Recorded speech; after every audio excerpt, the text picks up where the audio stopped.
আসসালামু আলাইকুম। কবরস্থানের বাহিরে লেখা ছিল, শেষ মঞ্জিল তো তোমার এটাই। আসতে না আসতেই তো জীবনটা কেটে গেল। কি পেলে তুমি এই দুনিয়া থেকে? কিছুই না। দেখতে দেখতে সবাই তোমাকে ছেড়ে চলে গেল। কবরের ডাক। তুমি কি কখনো আমায় মনে করেছিলে? তাহলে শুনো, আমার মধ্যে গহীন অন্ধকার, নামাজের আলো সাথে নিয়ে এসো। আমার মধ্যে অস্বস্তি বিদ্যমান, তাই কোরআন তেলাওয়াত সাথে নিয়ে এসো। আমার মধ্যে আছে বিষাক্ত পোকামাকড়, সাপ বিচ্ছু, তাই সাথে করে রাসূল সাল্লাল্লাহু ও আহলে বায়তের প্রেম নিয়ে এসো। আমার মধ্যে আছে আগুন, তাই খোদাভীতির শীতল পানি নিয়ে এসো। মেসেজটি নিজের মোবাইলে সংরক্ষিত কন্টাক্টের সব মুসলিম ভাই বোনদের সেন্ড করুন। কে জানে, হয়তো কেউ আমল করাতে আপনারও গুনাহ মাফ হয়ে যেতে পারে।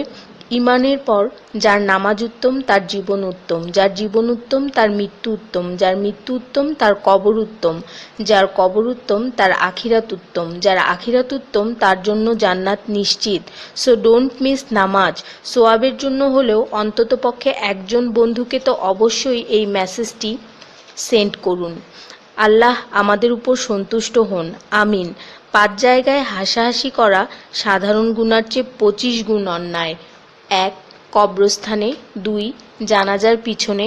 3. কোনো মজলিসে। 4. কোরআন তেলাওয়াতের সময়। 5. মসজিদে। শুধু একবার কাউকে পাঠান, অনেক মানুষ এসব গুনাহ করা থেকে বেঁচে যাবে। একা আছেন, আল্লাহকে স্মরণ করুন। কষ্টে আছেন, মোহাম্মদ ও আলে মুহাম্মদের উপর দরুদ পড়ুন। মন খারাপ থাকলে ইয়া হাইয়ু ইয়া কাইয়ুমও পড়ুন। টেনশনে থাকলে ইয়া রাহিমও পড়ুন। ফ্রি থাকলে মেসেজটি ফরওয়ার্ড করুন। হে আল্লাহ, আমার উপর এবং তোমার নবীর উম্মতের সকল সদস্যদের উপর তোমার রহমত বর্ষণ করো, আমিন। তথ্য: আপনি কি জানেন পবিত্র কোরআন শুনলে ক্যান্সার হয় না? আর যদি ক্যান্সার সেল শরীরে থেকেও থাকে তাহলে তাও মারা যায়।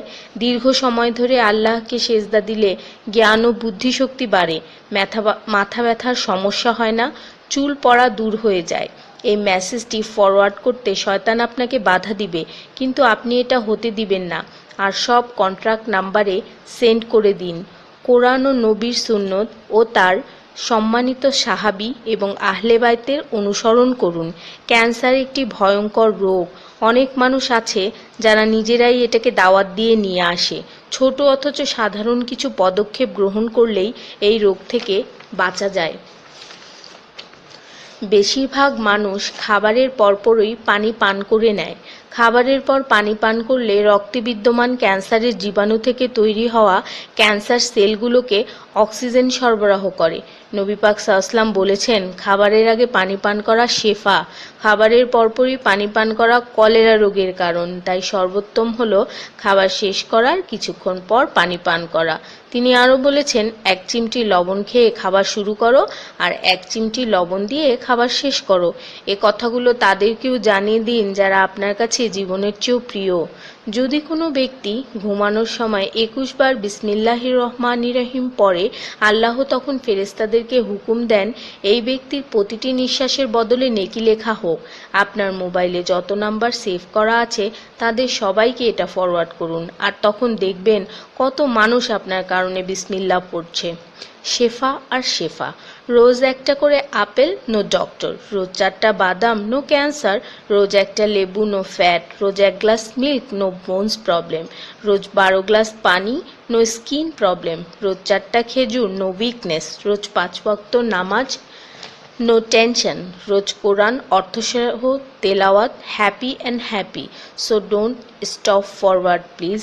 স্কিনের জন্য অজুর পানি, হার্টের জন্য কোরআন তেলাওয়াত, স্বাস্থ্যের জন্য নামাজ, আর খুশি থাকার জন্য আল্লাহর জিকির করুন। জেনে রাখবেন, ভালো কথা প্রচার করা সৎকার সমতুল্য, সাথে 30 লাখ নেকি